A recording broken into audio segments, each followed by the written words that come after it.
પાણીયારી ચારે બાજુ ડુંગર છે અને વચમાં એક નાનો ડેમ છે. બહુ અત્યારે પણ સુંદર લાગી રહ્યું છે, કેમ કે ઉનાળાનો સમય છે એટલે કંઈ ચોમાસા જેવી તો મજા ન જ આવે. પણ જંગલ વચ્ચેથી જઈ અને ત્યાં આપણે દર્શન કરીએ. ખરેખર ઉનાળામાં જવાય કે નહીં, બન્યા રહેજો છેક સુધી, મજા આવવાની છે ડુંગરાળ વિસ્તારમાં. એટલે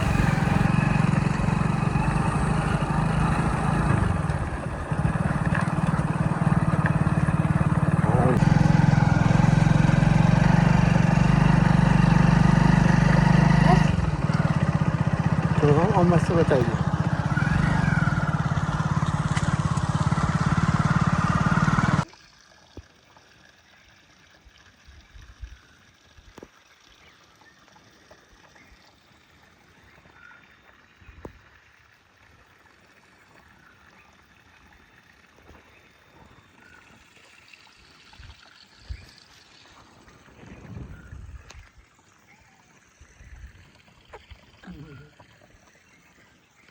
આજે ચંદન ભરી જુઓ જો કે અહીંયા પણ સરસ મંદિર છે અને શેનું છે કાંઈ અહીંયા બોર્ડ નથી મારેલું, પણ જુઓ જો આ બાજુ બાલ બધા બહુ ઉતારેલા છે. બરાબર, આગળ શું શું છે? બસ આવી રીતે જ બધું જંગલ ઝાડીની વચ્ચોવચ સરસ દૃશ્યમાન છે. આગળ શું શું છે? મેન પાણી ક્યાં પડે છે ત્યાં આપણે જઈએ કે ત્યાં પાણી પડે છે કે બધા ત્યાં ઉનાળાનું સુકાઈ ગયું. હાલો, જય ભગવાન મારા વાલા.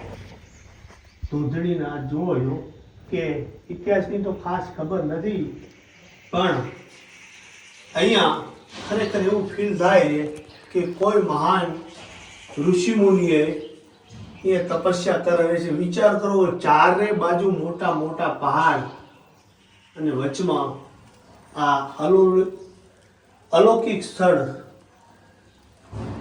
નવનાથ મહિલા કોઈ નાથ હોય અને હજારો વર્ષ પહેલા અહીંયા તપસ્યા કરી એવું લાગે છે. આ બાજુ જુઓ છો, અમર જ્યોત બની રહી છે અને બહુ જ સરસ. અને પાછળ વોકરો જઈ રહ્યો છે અને ચારે બાજુ મોટા પહાડ અને 2-3 કિલોમીટર સુધી કાચો રસ્તો. ત્યારે આ મંદિરની અંદર આપણે આવી શકીએ છીએ. ધનભાગી કેટલાય સમયથી આવું હતું, પણ આજે ભગવાનના દર્શન થઈ ગયા. ઝૂમ કરી બતાવો.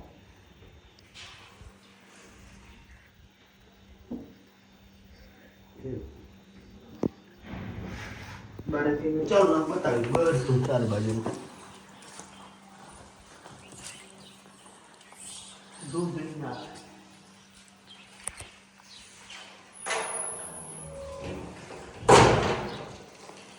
ત્યાંથી અવાય છે આ બાજુથી કાચા રસ્તેથી ક્યાં થઈ. અને અહીંયા બધી રહેવાની પણ વ્યવસ્થા એવું મને લાગે છે અને ભોજન મળે છે. આપણે જો કે અત્યારે આવ્યા જ છીએ, કાંઈ જસ ખબર નથી, પણ એવું આ સાંભળવા મળ્યું કે અહીંયા તમે રોકાઈ પણ શકો છો. આ બાજુ ડેમ બાંધેલો છે અને જબરજસ્ત સીન છે. લગભગ ત્યાં પણ એક નીચે મંદિર છે અને લોકો અહીંયાથી ઉતરી અને ત્યાં નાહવા જતા હોય છે. અત્યારે તો કાંઈ પાણી જેવું લાગતું નથી, છતાં પણ તમને નીચે જઈ અને થોડું દ્રશ્ય બતાવું. ચારે બાજુ ડુંગર બતાવે. આ બાજુ જુઓ, બસ જંગલી પ્રાણી, ચારે બાજુ ડુંગર ને વચમાં આ મંદિર. સાંભળવા મળ્યું કે અહીંયા સામે મોટી ટોચ ઉપર મૂર્તિ ચડાવેલી છે, બહુ વજનવાળી. કેટલાય વર્ષો પહેલાં કેવી રીતે લોકો ચડાવીએ છીએ એ કાંઈ ખબર નથી, પણ અત્યારે ત્યાં જવામાં આવવામાં બહુ ટાઈમ અને રસ્તો કઈ રીતનો છે કાંઈ ખબર નથી. પણ ત્યાં પણ એક દર્શન કર્યા જેવું સ્થળ છે. વર્ષો પહેલાં એક મોટી પથ્થરની મૂર્તિ ઉપર ચડાવેલી છે, ટોચ ઉપર. એટલે અત્યારે વન્ય પ્રાણીની પણ થોડી બીક લાગે કે સાથે 3-4 જણા હોય તો વાંધો નહીં, પણ થોડું ખતરા જેવું છે. અને અત્યારે પાછો દિવસ તપેલો છે, એટલે ભલું કરે ભગવાન જીવતા હશું તો ચોમાસે વિડીયો બનાવીશું ફરીને બીજી વાર. અને આ ઝાડ છે તે જુઓ છો નીચેથી કેટલું તોતું 6 ફૂટથી વધારે ઊંચું ઝાડ છે. અને આ બાજુ આ આંબલી છે અને બસ વાનર છે ને આ મોજ મસ્તી કરી રહી છે. અને આ બાજુ પહાડ અને આ બાજુ બધું પછી કન્સ્ટ્રક્શન કામ જ છે.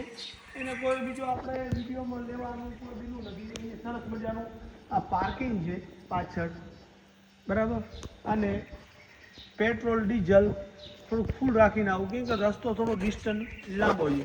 અને આ તો તમે જોયા છે, એનો એડ્રેસ તો ગમે તેને ખ્યાલ જ હશે.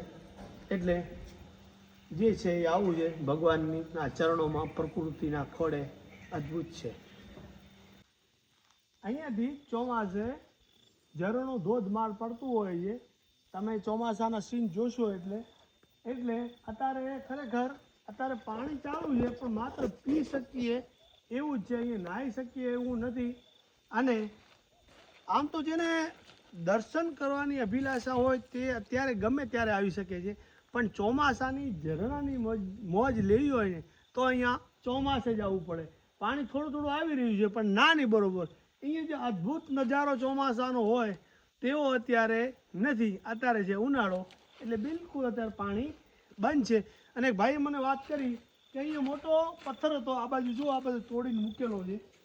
અહીંયા એક મોટો જબરજસ્ત પથ્થર હતો, એના બાખોલમાં કે એના લીધે પડી જતા લોકો મરી પણ જતા.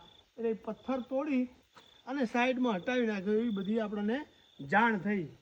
એટલે આ જે ખરેખર એ રૂધણીનાથના જગ્યા અતિ પ્રાચીન અને કચ્છના ઇતિહાસ સાથે બહુ જોડાયેલી છે.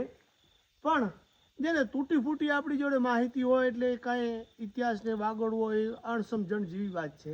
તો આ ધરતીને આપણે અહીંયાથી પ્રણામ કરી અને લેશું અહીંયાથી વિદાય. જય